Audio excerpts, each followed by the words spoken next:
शलोम शलोम शलोम प्रभु यीशु मसीह नासरी के नाम में पसंदीदा जो हिस्सा है जो बहुत अच्छा लगता है, चाहे विश्वासी हो अविश्वासी हो, हम जानेंगे, इसको समझेंगे और निश्चित जब सुनेंगे तो बहुत से बदलाव आएंगे। तो आज पवित्र आत्मा के द्वारा हम घमंड को समझेंगे। घमंड घमंड हर कोई किसी न किसी बात पर घमंड करता है, अपनी क्षमताओं पर, अपने बुद्धि कौशल पर, अपने ज्ञान पर। उसके पास जो दूसरों से बेहतर होता है वो स्वभाव में उसके आता है कि हाँ, मैं इससे उच्चतम हूँ, इससे ज़्यादा समझ रखता हूँ, इससे ज़्यादा मैं शक्तिशाली हूँ, संपन्न हूँ।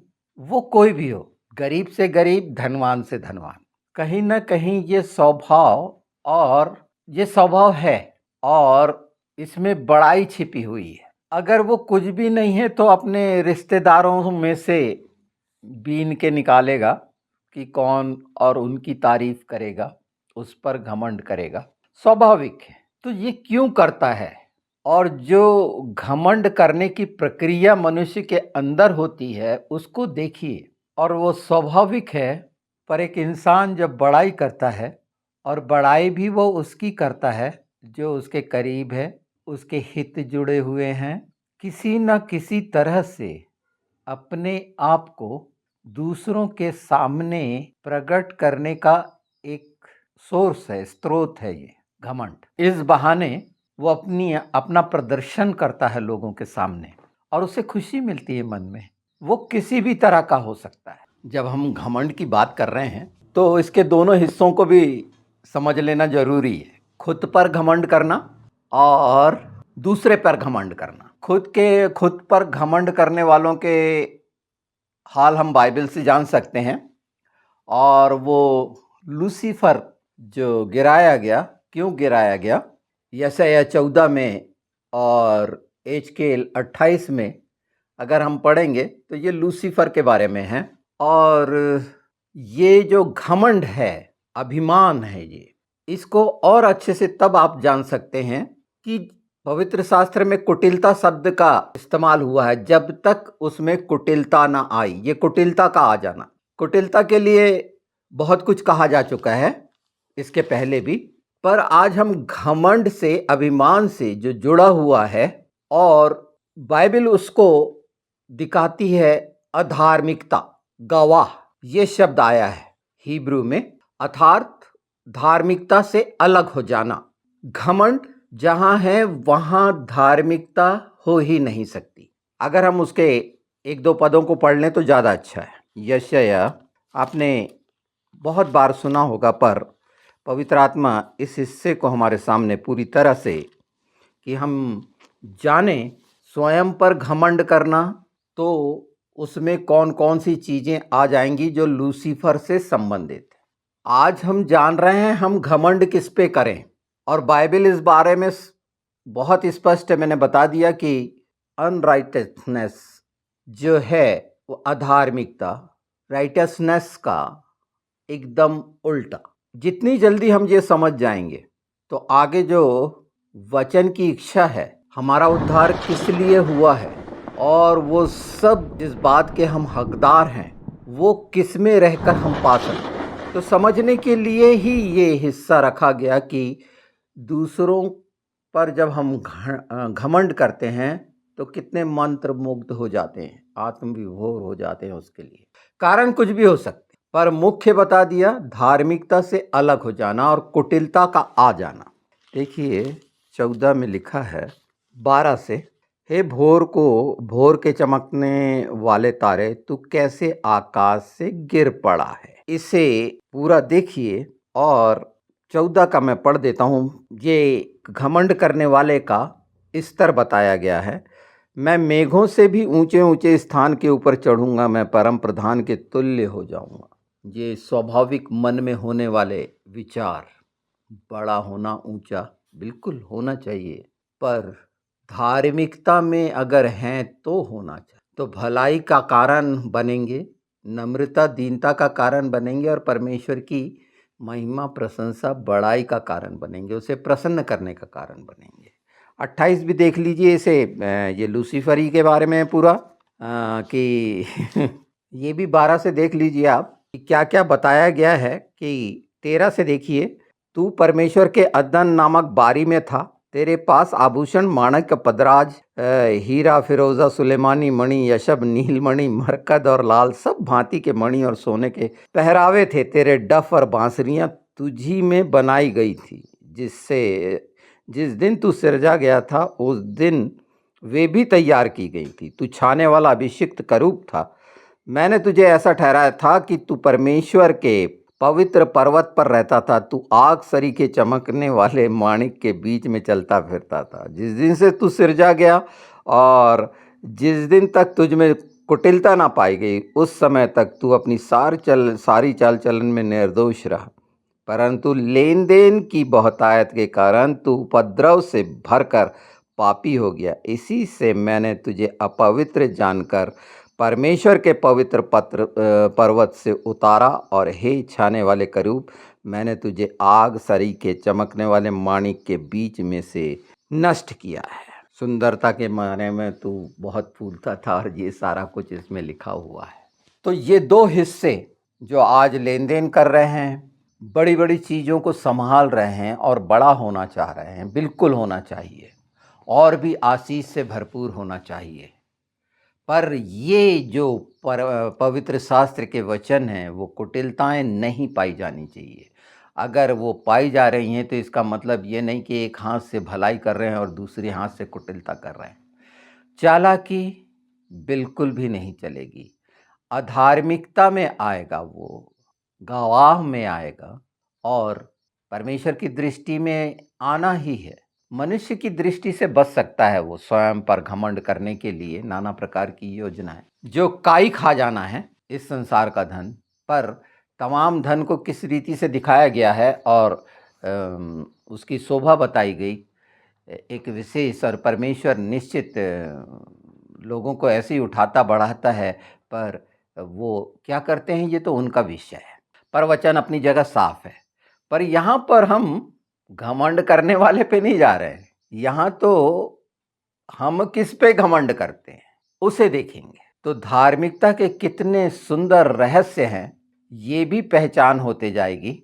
और पवित्र आत्मा के द्वारा निश्चित जिन्होंने प्रभु यीशु को स्वीकार किया है, इस बात को समझकर सच्चाई और ईमानदारी और आज्ञाकारिता से जो वचन कहता है, जिसे आगे हम जानेंगे समझेंगे, वहाँ हम सचमुच परमेश्वर की दृष्टि के योग्य ठहरें। और वो सब बातें हमें मिल चुकी हैं यीशु के लहू के द्वारा, वाचा की प्रतिज्ञा के द्वारा, पवित्र आत्मा की मदद के द्वारा। हमारे अपने प्रयास नहीं, अपने को पहचानना है, खुद को पहचानना है कि हमारे लिए जो हमारे जीवन में अनुभूतियाँ आती हैं किसी पर गर्व करने की, घमंड करने की, जैसे माँ बाप अपने बच्चों पर करते हैं, अपनों पर करा भी जाता है कि नहीं, जब वो हिस्से को ही जानना समझना है, और उसे हम कैसे उसी तरह जैसे हम इस संसार में शरीर में कर रहे हैं, वो सारी चीज़ें पहचानी हुई हैं आपकी। और ये पहचानी हुई चीज़ से हम आगे देखेंगे, और खुद भी आपको देखना है। अगर आप इस पर ध्यान देते हैं, बिल्कुल ध्यान देना चाहिए, मैं क्यों करता हूँ घमंड, क्यों खुश होता हूँ, क्यों उसकी बड़ाई करता हूँ, क्यों वो मुझे अच्छा लगता है, क्यों क्यों क्यों, ये प्रश्न संसार और शरीर में आपके व्यक्तिगत होने चाहिए, क्योंकि इससे तो पीड़ित हैं। एक शानदार रोग है मनुष्य का ये, जिससे उसको राहत मिलती है, एक तरह का मरहम भी है कि मौका मिलता है बड़ा दिखाने का अपने आप को। वो कोई भी क्षेत्र हो सकता है मनुष्य के कार्य का, चाहे वो नौकरी पेशा हो, व्यवसायी हो, कोई भी, चाहे वो एजुकेशन का हो, जो भी इंसान नित्य कर रहा है, हर दिन जो हो रहा है, और यही आशा से हो रहा है ना कि मैं ये उपलब्धि पालूं, कंपटीशन में रहूं, पहचाना जाऊं, ये तो स्वयं का है। अगर ये कुछ नहीं है तो वो तलाश कर लेता है ऐसे लोगों को, और खुले हृदय से बड़ाई करता है, बिल्कुल खुले हृदय। क्योंकि उसका जो मन है वो संतृप्त होता है कि मैं इन सब के बीच में एक विशेष हूँ। बहुत अच्छे से आ जाता है घमंड करना, हर किसी को बहुत अच्छे से आता है, उसको सिखाने की ज़रूरत नहीं पड़ती। तो अब हम घमंड में बहुत बोला जा सकता है कि कितने तरह के घमंड होते हैं संसार में, कैसे-कैसे और कौन-कौन से, पर अच्छा स्वाद है इसमें। मनुष्य के शरीर के लिए, ज्ञान के लिए बहुत अच्छा स्वाद है, जो उसको आनंदित भी कर देता है थोड़ी देर के लिए, या ढीठ भी बना देता है बोल सकते हैं, या कट्टर जिसको होता है बोलते हैं। ये सब, और इंसान दूसरे के घमंड को पसंद नहीं करता, चाहे वो किसी बात पर खुद घमंड करके अपनी सेखी बघार रहा हो, पर किसी के दूसरे के घमंड पर वो जरूर उंगली उठा देगा। तो एक स्वभाव पर हम वचन के अनुसार अब इसे जानते हैं कि घमंड कितना मुख्य है, और मैं कहूं कि सबसे मुख्य है तो आपको आश्चर्य होगा, पर यह निर्भर करता है कि आप किस पर कर रहे हैं। और घमंड करने का फायदा तो तब है कि जिस पर घमंड कर रहे हैं वो सक्षम है, आपने माना है। और हो सकता है इसमें धोखा भी हो जाता हो कि बहुत सारी आशा और सब लेके संसार में हम विश्वास करके किसी मनुष्य पर चोट खा जाते हैं। वो क्योंकि घमंड आप उस पे करेंगे ना जो सक्षम होगा, किसी दरिद्र कंगाल पे तो नहीं करेंगे, वो तो सोचना भी नहीं है। तो ये मानसिकता मनुष्य की बनी हुई है। पर वचन कहता है, जो बहुत अच्छे से हम समझ सकते हैं और जान सकते हैं, कि अगर घमंड करना है तो यीशु पे करें, प्रभु यीशु मसीह नासरी पे करें। ये तमाम शब्द अपने मायने रखते हैं और हर रीति से ईश्वरत्व की संपूर्णता के साथ प्रमाणित है। तमाम सामर्थ्य के काम, संसार के तमाम ज्ञान के काम, जो कुछ भी है, पवित्र शास्त्र कहता है यीशु ही ज्ञान है। आप फिर ध्यान से सुन लीजिए, प्रभु यीशु मसीह ही ज्ञान। हम चलते हैं, शुरुआती करते हैं इसकी, पढ़ लेते हैं पहले कुरिन्थियों में। और जो सबसे महत्वपूर्ण घमंड, इसका संपूर्ण लाभ लेना, क्योंकि मनुष्य पे घमंड करना तो कुछ हो सकता है कम ज्यादा, पर अगर संपूर्ण लाभ लेना है प्रतिज्ञा और वादों का, तो वचन कहता है कि प्रभु यीशु पे घमंड करें। और घमंड करना आपको आता है, पर प्रभु यीशु पे घमंड क्यों नहीं कर पाते, बोल पाते हैं। यहाँ मुझे इतनी लंबी भूमिका इसीलिए बांधनी पड़ी कि एक व्यक्ति पर जिस पर आप सबसे ज्यादा घमंड करते हैं, तो आपको विश्वास होता है कि वो मेरे लिए ये वाला काम कर देगा, उसको सक्षम मानते हैं, बिल्कुल, तभी घमंड करते हैं।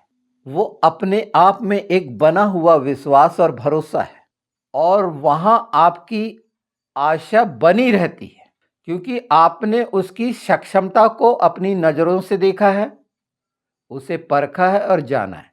तो क्या आपने प्रभु यीशु के ये तमाम कार्यों को परखा ही नहीं, या उसके नाम की सामर्थ को जाना ही नहीं?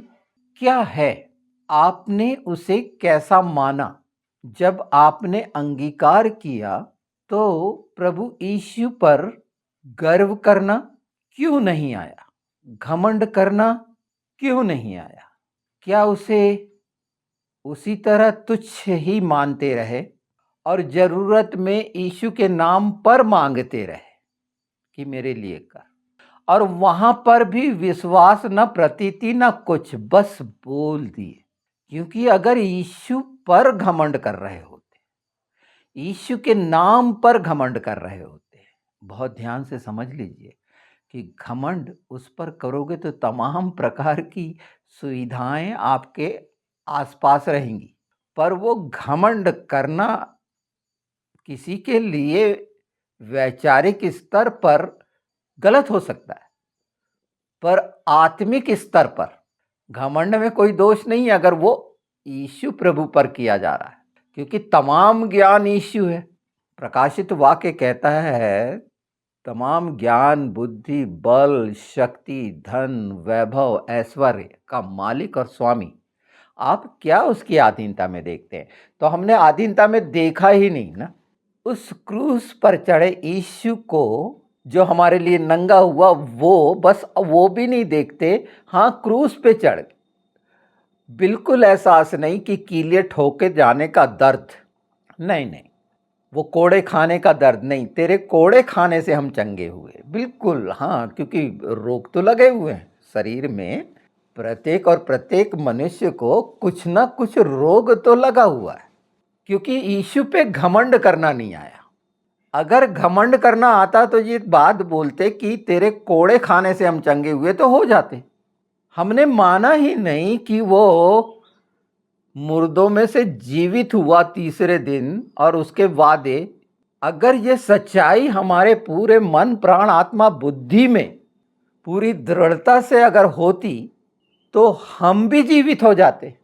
ये जीवित और मरेपन का, हो सकता है इसके पहले आप वीडियो सुने, ये कब आएगा ये मैं नहीं कह सकता, पर घमंड करना तो सीख लीजिए। और घमंड करना सीखने में कोई दिक्कत नहीं है। जिस पर आप घमंड करते हैं उसका आकलन करिए अपने आप पर। यीशु पर घमंड करना ही विश्वास है उस पर। जब मैं ये कह रहा हूं कि पवित्र शास्त्र में ये साफ साफ कहा गया है कि प्रभु यीशु ही ज्ञान है, तो दूसरा ज्ञान, मनुष्यों का ज्ञान, आप स्वयं उसकी समानता और स्वरूप में बने हैं।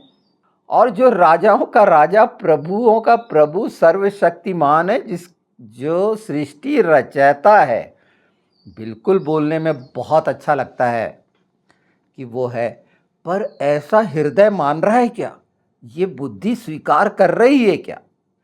सिर्फ याद किया हुआ, रटा रटाया बोलना, और वो प्रत्येक शब्द की महत्ता को, महत्वपूर्णता को क्यों नहीं जान रहे? क्योंकि वचन पर घमंड ही नहीं है, यीशु पर घमंड ही नहीं है।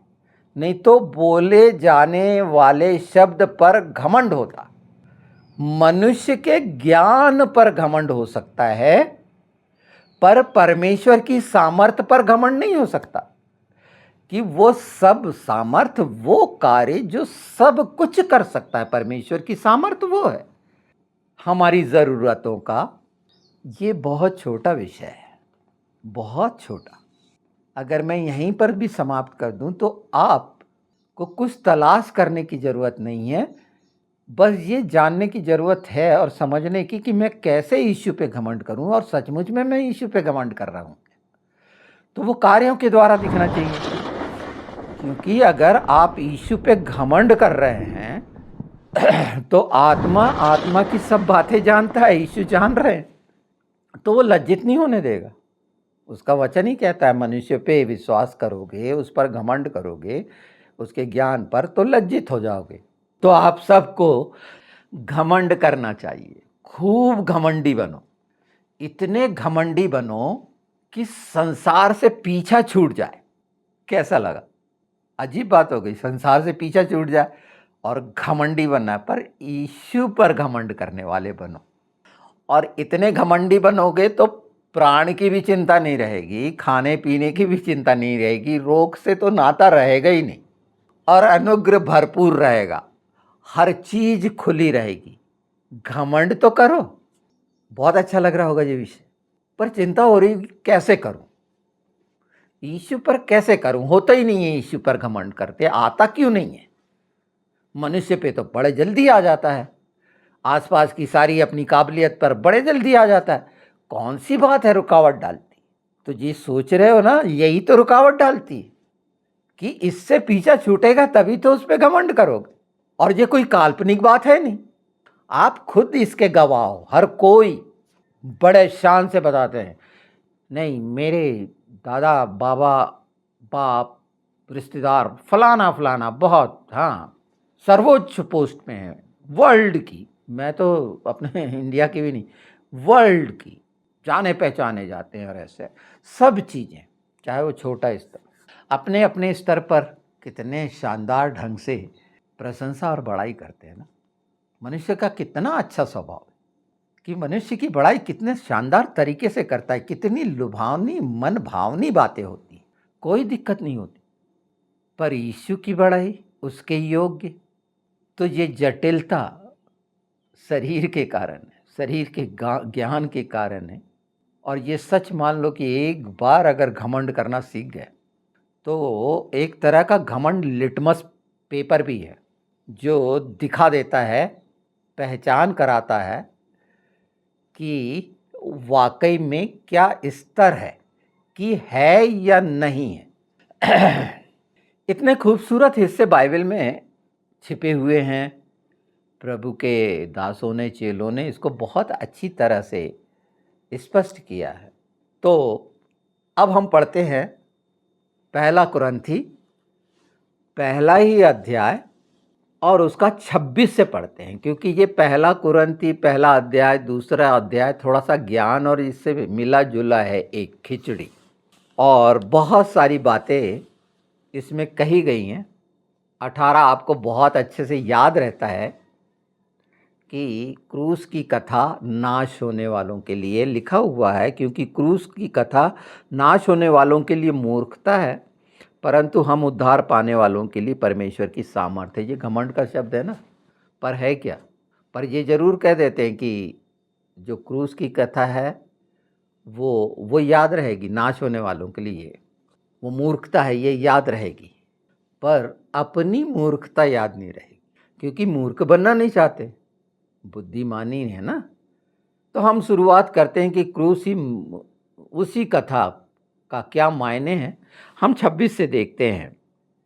इसमें सारी बातें आप लगातार पढ़ते जाएंगे तो जितनी बातें बोली गई हैं उसका मूल तो आपको मैंने बता ही दिया कि घमंड करो, घमंड करो, घमंड करो, घमंड करो।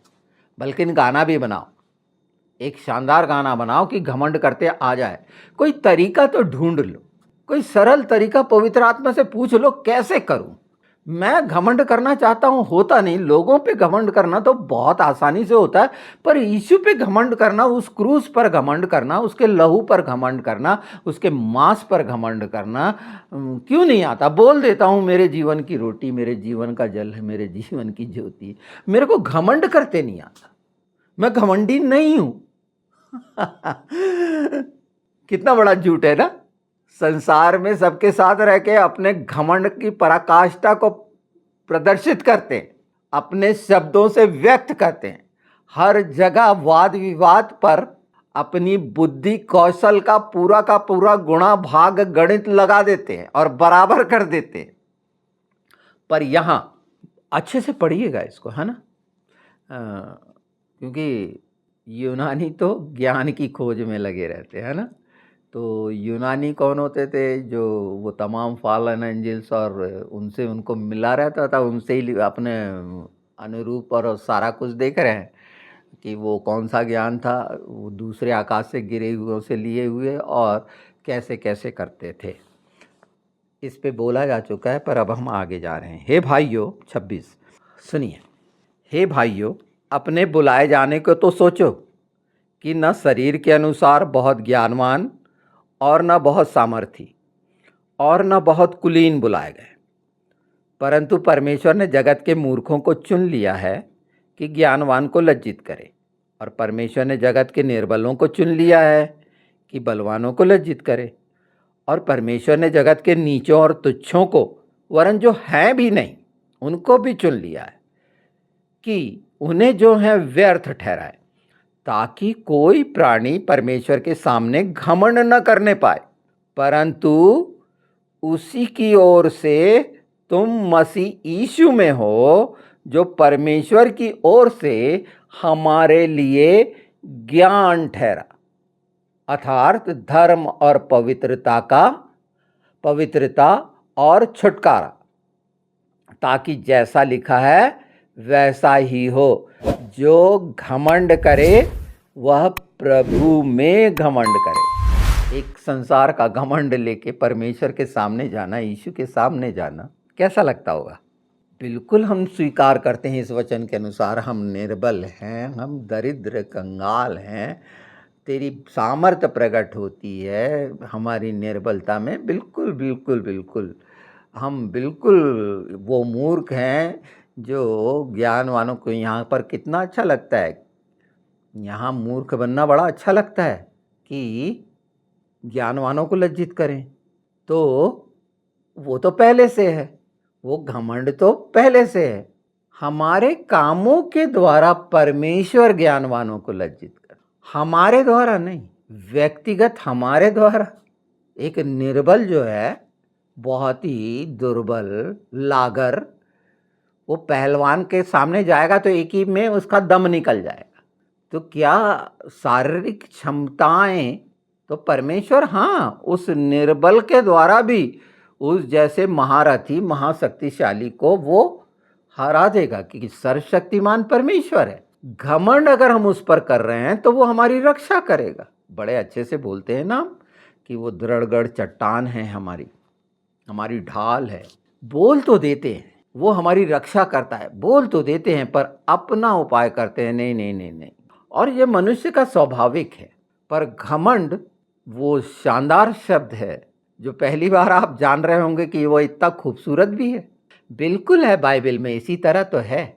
अगर यीशु सांप बना, ऊपर चढ़ाया गया वो पीतल का सांप, और यीशु उसकी समकक्ष ठहरा, तो कितनी शानदार बात है। वो संसार का उद्धार करता महान परमेश्वर जो था, है और आने वाला है, तो इसमें आश्चर्य नहीं होना चाहिए।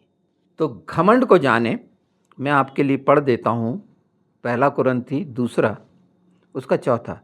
और मेरे वचन और मेरे प्रचार में ज्ञान की लुभाने वाली बातें नहीं, परंतु आत्मा और सामर्थ्य का प्रमाण था, इसलिए कि तुम्हारा मनुष्य विश्वास मनुष्य ज्ञान पर के ज्ञान पर नहीं, परंतु परमेश्वर की सामर्थ्य पर निर्भर हो। वो तमाम काम जो हुए, हो रहे हैं और हमेशा होंगे, यीशु के नाम में परमेश्वर की सामर्थ्य के अनुसार होगा। अगर ये बुद्धि और प्रवीणता की हम बात करें, एक बात तो ये बिल्कुल जान लीजिए, इसको बहुत अच्छे से आप एक बार पढ़िए, और इसका निचोड़ आपके सामने रख दिया है घमंड। पिता पुत्र पवित्र आत्मा पर घमंड करना सीख लो। नहीं बनता है तो मांगो ना, ये चीज़ मांगना चाहिए ना। यीशु बोलेगा तुमने मांगा ही नहीं मेरे से, अभी तक कुछ मांगा ही नहीं, तो घमंड मांगो। घमंड से सर्वोत्तम क्या है कि अगर उस पर घमंड कर लिए तो निश्चिंत हो गए, क्योंकि वो तो काम करेगा ना। कुछ भी अगर ऐसा हिस्सा हो तो फिर वो सक्षम है। फिर आधीनता भी समझ में आ जाएगी कि हम क्या आधीनता में देखते हैं। कोई कठिनाई नहीं होगी, घमंड करना शुरू तो करिए, आत्मा के स्वर्गीय मार्ग पर चलना आसान हो जाएगा। ये संसार का तमाम, एक घमंडी आदमी के साथ कोई भी रहना पसंद नहीं करता। आप जानते हैं संसार में भी अगर वो बहुत बड़ा घमंडी है, सबसे बड़ा घमंडी है, तो उसके साथ रहना, क्योंकि अंदर एक हीन भावना पैदा होती है, नहीं उससे कमज़ोर हूँ, उससे गरीब हूँ, उससे कम शक्ति है, उससे बुद्धि में कम हूँ, और वो मुँहफट है और ऐसा है और वैसा है, वो चापलूसी नहीं करता। तो ऐसे इंसान के साथ संसार में उसके दोस्त तो बहुत कम होंगे घमंडी आदमी के, है ना। ये घमंड अद्भुत है, अलौकिक है। उस पर घमंड करना, मांगेंगे वो नाम, अगर विश्वास रखेंगे तो ये सब चीज़ें उससे प्रेम करने वालों के लिए हो सकती, उसकी आज्ञा मानने वालों की हो सकती। खूब प्रार्थना करना, खूब उपवास रखना एक लालसा से उससे नहीं होगी। सच्चा समर्पण, संपूर्ण समर्पण। मैंने एक वीडियो में बोला है कालेब, कालेब का मतलब होता है डॉग, कुत्ता, पर वो स्वभाव की वो संपूर्ण समर्पण। चूर चार खाने वाले कुत्ते एक दृष्टि से बड़ा अजीब लगेगा, क्योंकि संसार के घमंड में है ना, शरीर के, तो कुत्ता कह दिया। इसके सही अर्थ भी आपको आ जाएंगे। अर्थ ही क्या, सब चीज़ सरल हो जाएगी पवित्र आत्मा के द्वारा। प्रभु में खूब घमंडी बनो और सचमुच में उसके हो जाओगे। कठिन बहुत है, लोगों पर विश्वास करना बंद करना पड़ेगा, संसार से हटना पड़ेगा। शरीर की क्षमताएं कुछ नहीं हैं, क्योंकि शरीर के द्वारा पाप ही और उसमें पाए जाने वाला मन बुराई ही पैदा करता है। कब तक इन चीज़ों से लड़े रहोगे? एक शानदार हथियार घमंड का मिला है, इस्तेमाल करो और उसके लिए चाहो, खूब उपास रखो, पर घमंडी तो बनो, ऐसा घमंडी कि परमेश्वर प्रसन्न हो।